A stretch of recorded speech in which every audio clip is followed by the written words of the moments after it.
Hello అండి. Welcome to మావి చిగురు స్టోరీస్. తోట జాహ్నవి గారు రచించిన మా అత్తగారింట్లో మొదటి రోజు. ఈ కథ మీకు నచ్చితే లైక్ చేయటం మర్చిపోకండి. మీకు ఎలా అనిపించిందో కామెంట్ చేసి చెప్పండి. ఈ ఛానల్ని కొత్తగా చూసేవారు మరిన్ని మంచి కథల కోసం సబ్స్క్రైబ్ చేసి బెల్ ఐకాన్ ఆన్ చేయండి. అప్పుడు ఏ కొత్త వీడియో పెట్టినా మీ దాకా వస్తుంది. ఇక కథ మొదలు పెడదాం. ఆ రోజు నా 10వ తరగతి పరీక్షా ఫలితాలు వచ్చిన రోజు. పరీక్ష పాస్ అయ్యానన్న ఆనందం ఆర్ణవమై ఊహలు గాల్లో విహరిస్తున్నాయి. ఇంతలో మా నాన్నగారు ఒక పల్లెటూరిలో మీ అన్నయ్య మరదలకి పెళ్ళి, వెళ్దాం వస్తావా అని అడగటంతో, అసలే ఊర్లు తిరగటం అంటే సరదా, దానికి తోడు పరీక్షల తర్వాత సెలవులు, ఇంట్లో ఉండి బోర్ కొడుతుంది. మా నాన్నగారితో షికారుకి ప్లస్ ఎంజాయ్మెంట్ ఎలా వదులుకుంటాను? వెంటనే బట్టలు సర్దేసుకుని ఆ పల్లెటూరులో పెళ్లికి బయలుదేరిపోయాను. ఆ సరికి మా చిన్నక్క అంటూనే ఉంది, నువ్వు కానీ ఇప్పుడు ఈ ఊరికి వెళ్తే శాశ్వతంగా అక్కడే ఉండిపోతావు అంటూ. మనకప్పుడంతా తెలివితేటలు ఎక్కడివి? దానికి తోడు నా మనస్సంతా పచ్చని పంట చేల మధ్యన చేయబోయే ప్రయాణం, చూడబోయే పెళ్లి సందడి మీదే ఉంది. సరే, ఒకవైపు పెళ్లి చూడాలన్న కుతూహలం, మరోవైపు మా నాన్నగారితో కలిసి ఒక కొత్త ప్రాంతం చూడబోతున్నాను అన్న ఆనందం. ఎప్పుడు బస్సులో ప్రయాణం చేయని నేను ఈసారి బస్సులో ప్రయాణం చేయటం, అన్ని విషయాలు కలిసి నన్ను ఉక్కిరి బిక్కిరి చేస్తున్నాయి.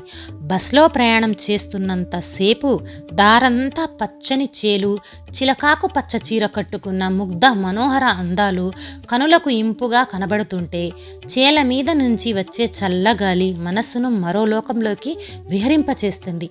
అలా కిటికీ పక్కన కూర్చున్న నేను ప్రయాణపు అనుభూతుల్లో తేలియాడుతూ ఉండగానే ఆ ఊరికే చేరి బస్సు ఆగింది.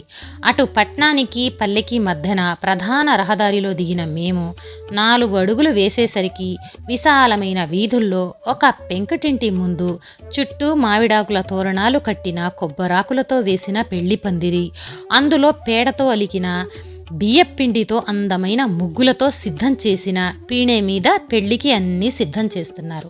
అలా ఆ పెళ్లి ఏర్పాట్లన్నీ మైమరిచిపోయి చూసుకుంటూ లోపలికి వెళ్ళిన నాకు రైలు పెట్టెల్లా ఉన్న పొడుగాటి పెంకుటింట్లో ఒక గదిలో పెళ్లి కూతురు, వాళ్ళ అక్కలు చెల్లెళ్ళు 4 కనిపించి పలకరించారు. వాళ్లతో మాట్లాడుతూ చుట్టూ చూసిన నాకు వరుసగా 2 గదుల మధ్యలో ఖాళీ స్థలం, ఆ తర్వాత వంటగది, పల్లెటూరు వాతావరణం కన్నులకు కట్టినట్టు చూపించాయి. ఇంతలో బయట నుండి పంతులు గారు, అమ్మా పెళ్లి కూతుర్ని తేండి అంటూ కేక వేయటంతో పెళ్లి సందడి మొదలైంది. పెళ్లి కూతుర్ని తీసుకొని బయటకు వచ్చిన అందరితో పాటు నేను కూడా వచ్చేశాను.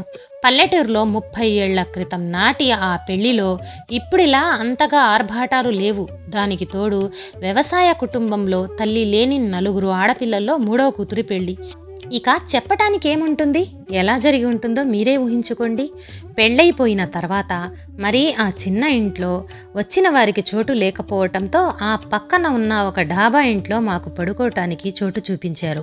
చుట్టూ పెంకుటిల్లు, మధ్య ఆ వీధంతటికి హుందాగా డాబా మీద పెంకులతో వేసిన మరో అంతస్తు. ఆ వీధంతటికి ఆ ఇల్లే మహారాజా ప్యాలెస్ లాగా కనిపించింది నా కళ్ళకెప్పుడు. పడుకోవటానికి వాళ్ళింటికి వెళ్ళిన నాకు చిరునవ్వుతో నీళ్లు అందించిన 10 ఏళ్ల అమ్మాయిలో ఏదో తెలియని ఆకర్షణ.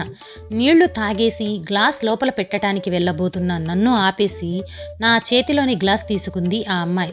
ఆ తర్వాత ఆ ఇంటి వారు నాకు ప్రత్యేకంగా మంచం, ఫ్యాను కేటాయించటంతో హాయిగా పడుకున్నాను నేను. ఎటువంటి ఇబ్బంది లేకుండా తెల్లవారిన తర్వాత బ్రష్, స్నానాపాదులు చేద్దామని చూసిన నాకు వాళ్ళింట్లో బాత్రూమ్ లేదని తెలిసి ఎలా స్నానం చేయాలో తెలియక అయోమయంగా చూస్తుంటే పెరటి తలుపులు వేసి వెనక విశాలమైన ఖాళీ జాగా చూపించి స్నానం చేయమన్నారు ఆ ఇంటావిడ. అలా ఆరుబయట స్నానం చేయాలంటే చచ్చేంత సిగ్గేసింది నాకు. ఎలాగో అలా బ్రష్, స్నానం ముగించి ముందు గదిలోకి వచ్చిన నాకు టీతో రెడీగా ఉంది ఆ 10 ఏళ్ల అమ్మాయి. టీ తాగిన తర్వాత తిరిగి తానే చేతిలోని గ్లాస్ అందుకుంది. అంతలో పెళ్లివారు టిఫిన్ ఏర్పాట్లు చేయటంతో తినేసి తిరిగి మా ఊరు వచ్చేసాం. అంతవరకు పాష్ లొకాలిటీలో ఇండివిజువల్ హౌస్లో పెరిగిన నాకు ఆ పల్లెటూరులో అంతా కలిసికట్టుగా ఒకరి ఇంట్లో జరిగిన శుభకార్యానికి అంతా కలిసి సహాయం చేసుకోవటం నాకు బాగా నచ్చింది. ఆ తర్వాత నాకు తెలిసిన విషయం ఏంటంటే, ఆ వీధిలో వాళ్ళంతా ఒకే కులం వారు, బంధువులు అని. ఆ తర్వాత మా కజిన్ పెళ్ళి. ఆ ఊర్లో వాళ్లను పెళ్లికి ఆహ్వానించారు మా నాన్నగారు. ఆ పెళ్లి చక్కగా అలంకరించిన కళ్యాణ మండపంలో బంధుజనుల మధ్య సందడి సందడిగా చాలా ఆర్భాటంగా జరిగిపోయింది. ఎంతైనా అప్పటికి 25 ఏళ్లుగా మా చిన్నాన్న మద్రాసులో ఉద్యోగం చేస్తున్నారు. వాళ్ళ సాంప్రదాయాలే వేరు మరీను. ఆ తర్వాత మా ఇంటికి వచ్చిన ఆ ఊరి వాళ్ళు నన్ను పెళ్లి చూపులు చూడటానికి వచ్చారని తెలిసి చాలా గొడవ చేశాను. నాకప్పుడే పెళ్లి వద్దు, చదువుకుంటాను, ఇంకా మైనారిటీ తీరకుండా పెళ్లి చేయకూడదని చెప్పి బెదిరించాను కూడాను. ఆ తర్వాత నాతో, అబ్బాయి బాగా చదువుకున్నవాడు, మంచి ఉద్యోగం, నేను రిటైర్ అయ్యేలోగా నీ పెళ్లి చేసేస్తే నా బాధ్యత తీరిపోతుంది. మా ఏమండితో పెళ్లికి ఒప్పించిన మా నాన్నగారు నా ఇంటర్ పూర్తయ్యే వరకు ఆగి నా 18వ ఏట పెళ్లి చేసేశారు. పెళ్లి కూతురికి ఇష్టం లేకుండా మైనారిటీ తీరకుండా పెళ్లి చేయాలంటే మాటలా? అందులో పట్నంలో పుట్టి పెరిగిన అమ్మాయికిను. నిరాడంబరంగా జరిగిన మా పెళ్లి తర్వాత మా అత్తవారింటికి వెళ్ళిన నాకు దిష్టి తీసి ఆదరణగా లోపలికి తీసుకువెళ్ళి ఇల్లంతా చూపించారు. అలా ఆ ఇంట్లో అడుగుపెట్టిన నాకు పట్నంలో పెరిగిన నేను ఇబ్బంది పడకూడదంటూ ముందు రోడ్ వైపు కొత్తగా మరొక పడక గది, వెనక బాత్రూమ్, టాయిలెట్స్ కూడా కట్టించామని చెప్తుంటే నా గురించి ఇంత ముందు చూపుతో ఆలోచించిన మా అత్తగారి కుటుంబంతో ప్రేమలో పడిపోయాను నేను.